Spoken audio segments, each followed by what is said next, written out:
Hi, everyone. I want to take a minute and share my morning with you. I think you will appreciate this and hopefully be impacted by this as well. So, this morning I was driving out to MOPS. For those of you who don't know, it's Mothers of Preschoolers up at our church.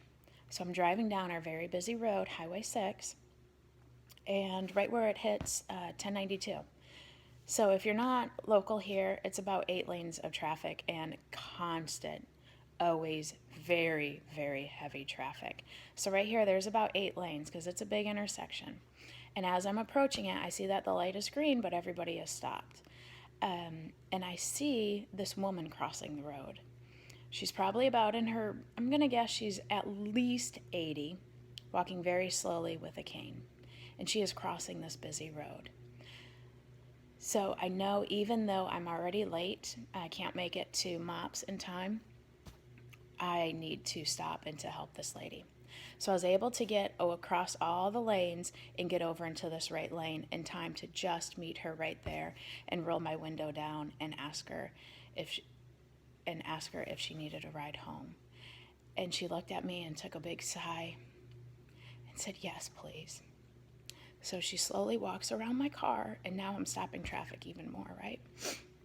So she slowly walks around my car and she hops in, which is also hard because I have a high vehicle, so she has to hop up on the step very slowly, and I was a little worried about that, but she did it great. And so I asked her where I could take her, and she kind of gives me a direction, and it was far, guys. It's a neighborhood, I'm going to guess about 4 or 5 miles. She told me that her car was broke down, but she needed her medication. So she walked that entire way to the pharmacy and now was on her way back. So we got talking a little bit. I'm introducing her to myself. She asked where I was going. I told her I was heading up to church. I usually have my kids. I didn't at this moment. And just to kind of reassure her, because, she did just get in a stranger's vehicle too. So I want to let her know that it's going to be okay. I really will take you to your house and you will be safe here. And as we're talking, I notice that she keeps telling me, "You're really busy." And actually at this moment, I didn't feel very rushed. Yeah, I was kind of running late to my meeting. I didn't have any other kiddos with me, so I wasn't super stressed. I didn't mention all the million things I did that day or anything, but I knew God put me in this place for this moment, and it was to help this lady, despite being late or not, that this is what I needed to do at this moment. So I was very peaceful, actually. But I noticed she kept saying, "You're really busy." So and my response was, "Yeah, the kids do keep me busy. Yep, they sure do. Yep, I am busy." But just very calm. So I take her over by her house. She had me drop her off at the end of the street. I don't know if it was she didn't want to burden me anymore, or she didn't feel comfortable with me seeing her house, which is totally fine. So I didn't even press the issue, and I dropped her off at the end of the street, and she got on out with her cane, and she actually called me later on, and because of course I gave her my phone number, and I reassured her that I want to help her. If there's anything I can do to help her with her car, get her car into the shop, if I can pick up anything and drop it off, or if I can pick her up and take her anywhere, that I want to help her. So I did give her my phone number, and she did call me later and said she made it home safely, so that was great.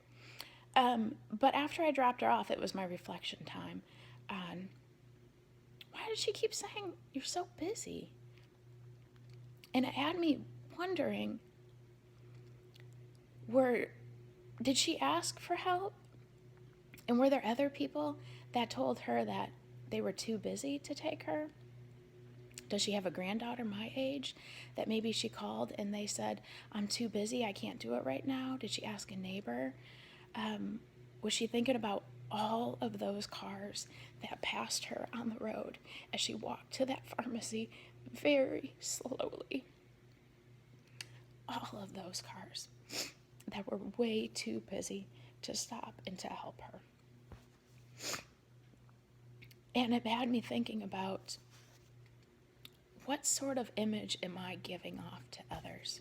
Am I giving people an impression that I am too busy to help them.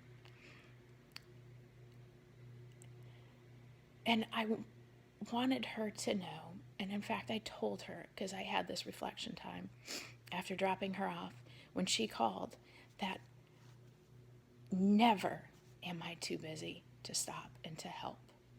Sure, we all have, I didn't go on, I just said that to her.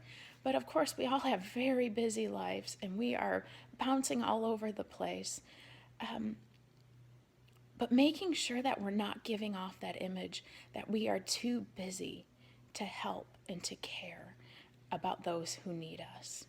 By giving that image, are we actually pushing people aside and not allowing them an opportunity to connect to us and an opportunity for us to help them?